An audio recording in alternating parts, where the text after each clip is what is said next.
This is Aussie Mac Zone. We'll cover everything Apple, including Macs, iPhones, iPads, and more. All this from an Aussie perspective. Sit back, relax, and insert yourself into the zone. The Aussie Mac Zone. Hello everyone and welcome to episode 160 of Aussie Mac Zone tonight. Just my dulcet tones again. It's Gas lucky enough to be on holidays. Somewhere out in the sticks where there's no bandwidth. If only we could all go out there somewhere quiet. So I just thought I'd do a little show on iOS 10. So it's been 10 years, and I'll talk about the upgrade process, the way I believe you should be doing it. And it doesn't matter whether you're on a Mac or a Windows machine. You should connect it to your computer, open iTunes if it doesn't open automatically, then go to Summary, or select the phone in the top left hand side, choose Summary and choose Encrypt Backup. It's a little tick box. It'll ask you for a password that I want you to remember. It's very important. Please remember it. And then choose Backup Now, and it'll do a backup of your whole phone. It'll back up your messages, your photos, your passwords, your emails, the whole thing. Back it all up.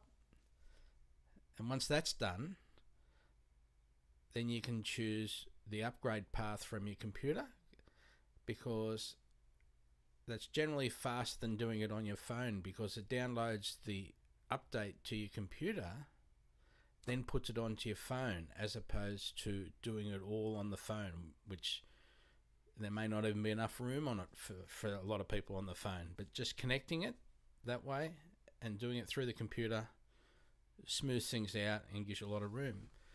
For example, if you're using iCloud as a backup service, that doesn't retain your passwords. Obviously, Apple don't want your passwords for security reasons, so they don't put that up on iCloud. Plus, your free iCloud's only 5 gig, and you might have 20 gigs worth of photos, so that's a bit of a challenge. So if you can just please do it through your computer, I'm sure you'll have a lot less stress. I'm doing all these I'm doing the show tonight from a handwritten document, because I just went through a whole heap of processes myself. Now, photos, that was one of the biggest updates, and it's a lot of fun too. So with photos, you've got albums, and you can name and people. It's all, the faces part of photos now is all done on your phone. So even if you've gone through and done it on your computer, that doesn't carry over onto your phone from your computer. You have to do it again on the phone, and that's all part of that Apple security belief, that they don't want any of that sort of data up there, the personal information. So you just go through. It doesn't take very long. You may get, I've got 3 groups. Before I merged them, I had 3 groups of my grandson when he was very young, and as he is now. And there was a couple of groups of some of the other kids too. So remember, it's all done on the phone. But it goes through and does it. It works it out pretty easy. You just got to go through, and there's a group of photos, name it, and then drag that one and just type the name in the second one. It'll say, do you want to merge it? And it goes, yes. It doesn't take very long. And you just got to give it time. Also, when you first open photos, it may appear to take a while, and it'll be doing a lot of information gathering in the background that you may be unaware of. So just let it keep going, and maybe keep it plugged in for a while. You've got search now as well. So if you do a search for something like sign, it'll find signs in the pictures. You may have deliberately taken a photo of the sign, or it may be just there in the background, a prominent sign in the background of a picture, for example. Or if you type plant, you'll find lots of plants. Now, cat. If I type, we have a cat, nice little cat, it'll find the pictures of my cat, or it might find Cat 6 cable, because Shows you how clever it is. Or I tend to take a lot of, as I've said before, insurance photos, and you just type computer and it'll find lots and lots of photos of computers. Or you could do a search for example, just to start typing Vic, V-I-C, as in Victoria, and it'll give you a list. It'll say Victoria Place, and that's the state, so that takes photos that it knows you've taken in that state. Also on mine it came up with Victoria Street, McMahon's Point, because I actually took a photo in Victoria Street. Or the Queen Victoria building. It knows I've taken photos inside the Queen Victoria buildings. So these are all ones that it listed when I did a search, because it's getting very clever, you see. And remember, it's all done on the phone.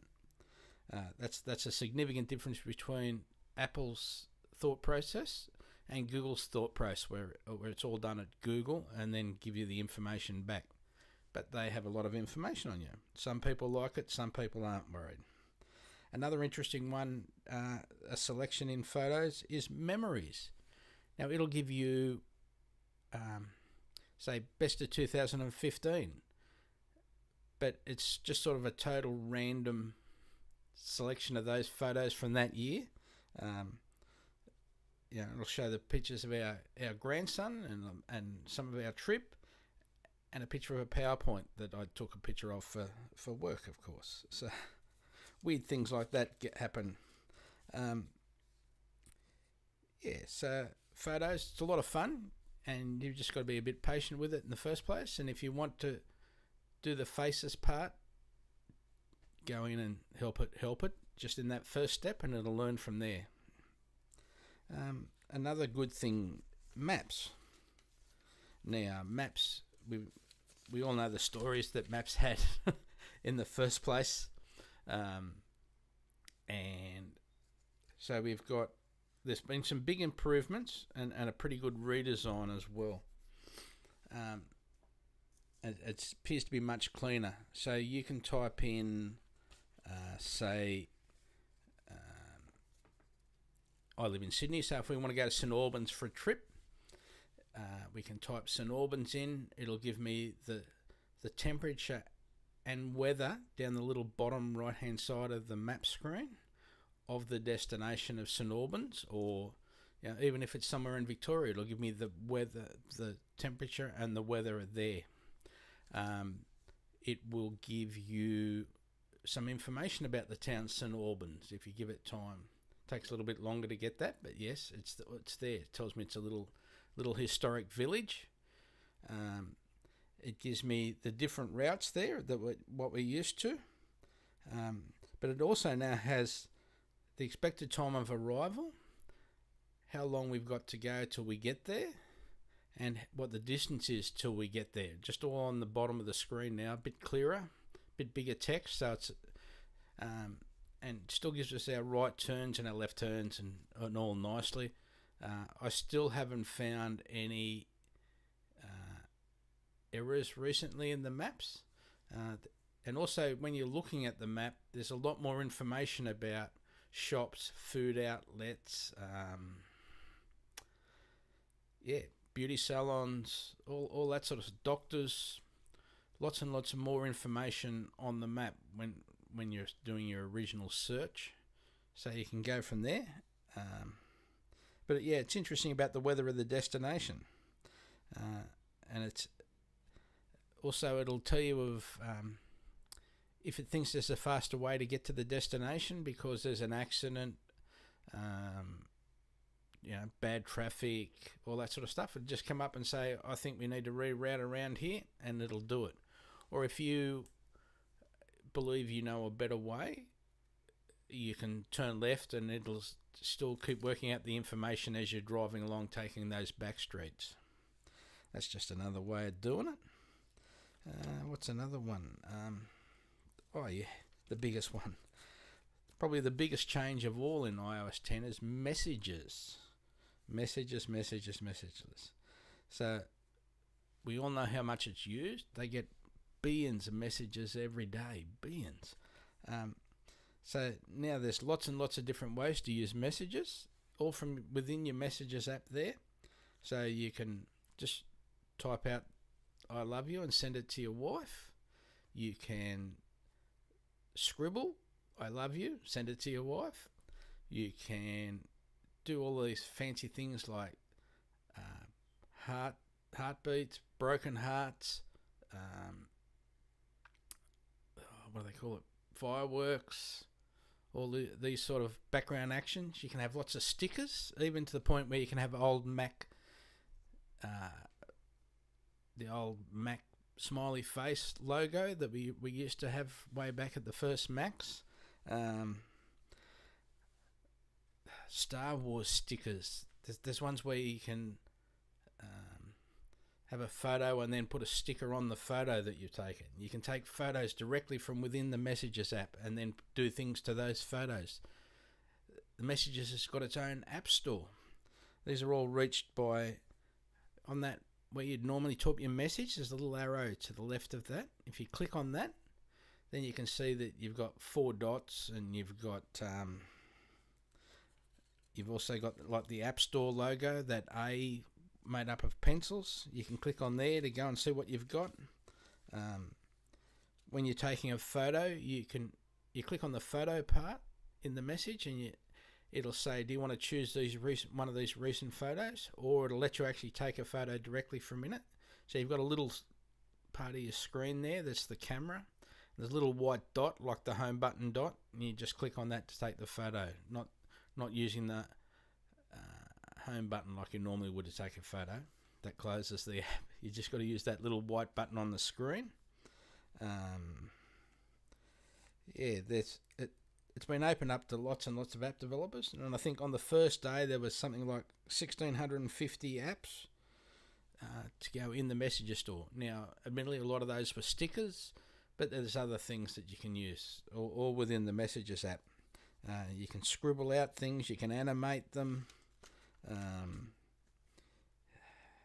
Clicking by the arrow, it's got its own little app store, and they're all, I don't know whether there was lots of free stickers, and there was lots that were $1.65 Australian. So that's the way to go. That's probably Messages is having its own app installed there in the first place. It's pretty big. You can get maps for within Messages as well. Oh, speaking of which, going back to maps, you can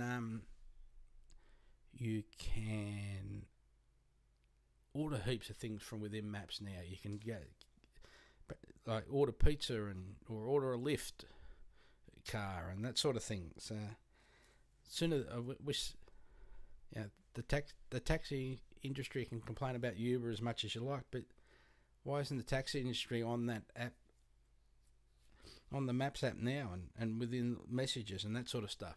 Like, if you give people no choice, they're going to go somewhere else. You got to make things a lot easier for them. That's just my 2 bobs worth there. So, what about also the notification screen now? So, when you're first on iPhone 6 and I've just got it here, the iPhone SE.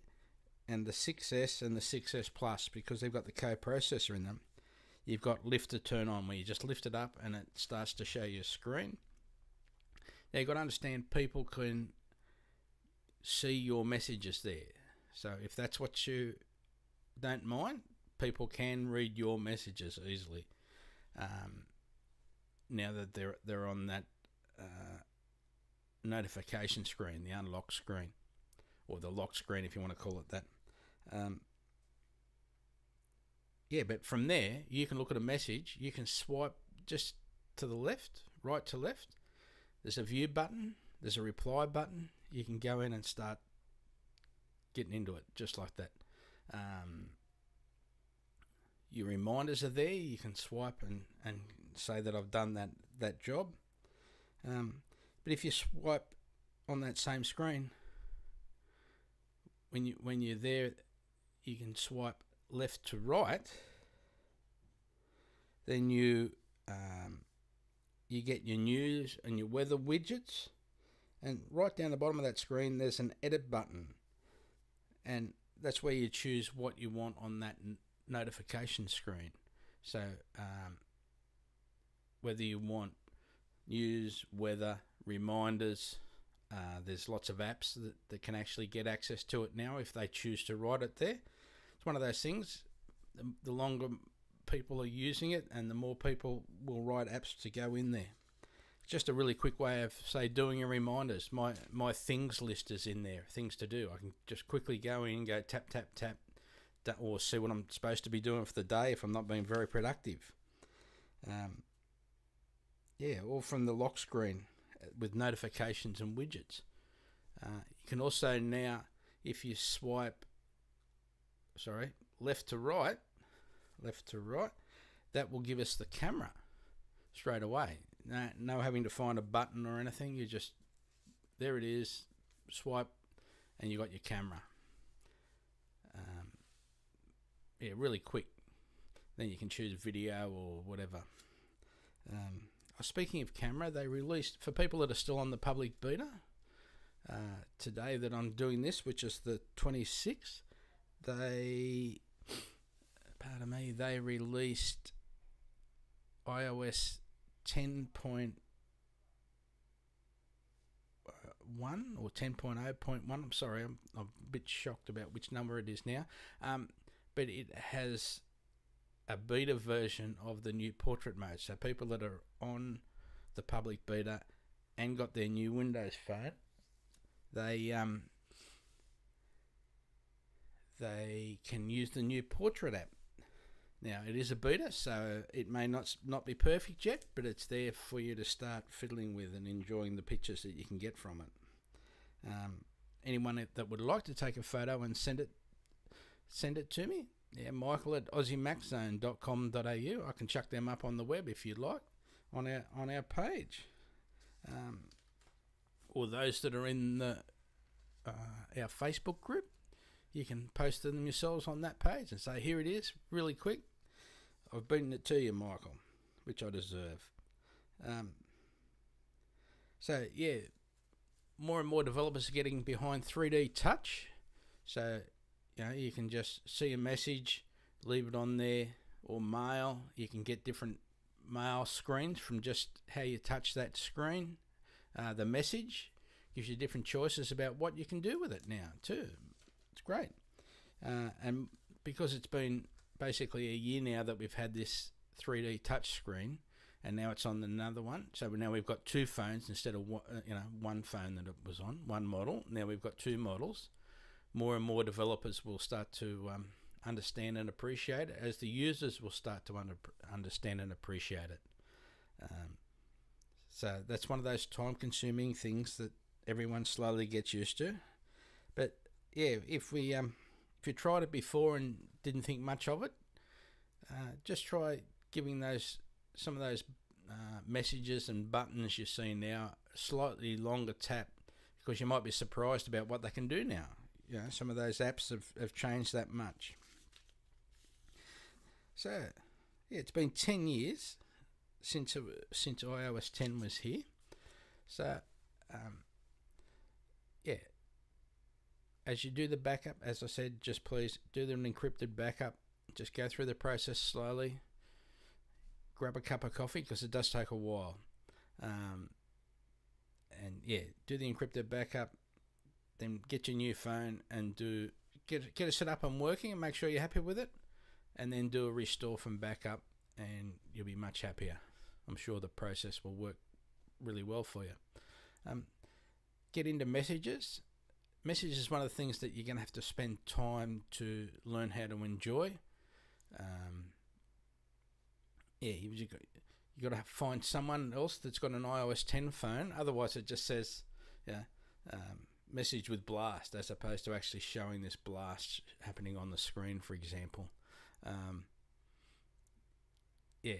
So if you can find someone else with an iOS 10 phone, please get into it. Start doing messages to them, and go through all the little things, the scribbling or drawing a picture, or if you've got a nickname, you might be able to get your a sticker with or I can use a photo of a wombat. That's my nickname. I can use the photo of the wombat now and sign off with a wombat. That's another use for it. But there's so many changes in messages. It just may take a little while for you to get into, but you may be able to do a lot more things that you thought, oh, this would be a good idea if I could do this from message. You can do it. You might be able to do it now. So I just think you have to give it time. The reminders app, like all of the, you've now got, you can be working on your phone in, say, numbers or pages, reviewing a price list with somebody who's shared, say, a price list in numbers that's been shared by someone in your company with numbers on their computer, and you can both be editing the document at the same time. You can be in Melbourne and they can be in Brisbane. So that's just another option. These are all the little things that you've got to go through and learn. It's not a huge change. It's a really nice incremental change. A few layout changes than the way it looks. For example, on that notification screen, the messages are black on a white background, which is much more compared to iOS 9. It's got that update now, just to make it more modern, a bit brighter. But don't forget also ATH web hosting. We have our own radio stream, so it's worth a listen 24/7. And I know Glenn's trying to get more people and a varied style for the stream as well. He's even thinking about setting up another stream with non-tech podcasts. Can you believe it? Non-tech. Is there anything else? But just maybe that's another way of doing it. So something else to look forward to in the future. And we're going to a big podcast event on next Friday. Looking forward to that as well. Young Glenn, brought him down from Queensland and dragged him down here. So we'll entertain him for a little while. ATH web hosting and our stream. If you can get to it from our webpage, aussiemaczone.com.au. You can find show notes and reviews there. There's also reviews and show notes on our Facebook group page, but you have to be a member of the group. So it's really simple. Just go in, request to be a member. Even if you go to the Aussie Mac Zone page as opposed to the group, there's a button there where you can request to sign in to be a member.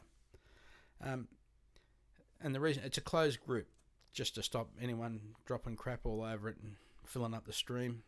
That's the reason. That's the only reason it's a closed group. Again, find show notes and reviews on there. I've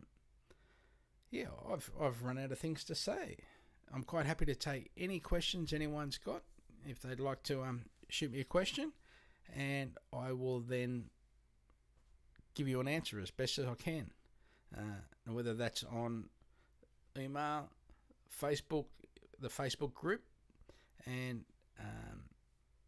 any other way you'd like to get into me. Michael at aussiemaczone.com.au. And we wish Garth a safe trip on his holiday, and I hope he enjoys the weather. And thank you everybody again for listening, and enjoy yourself. Bye.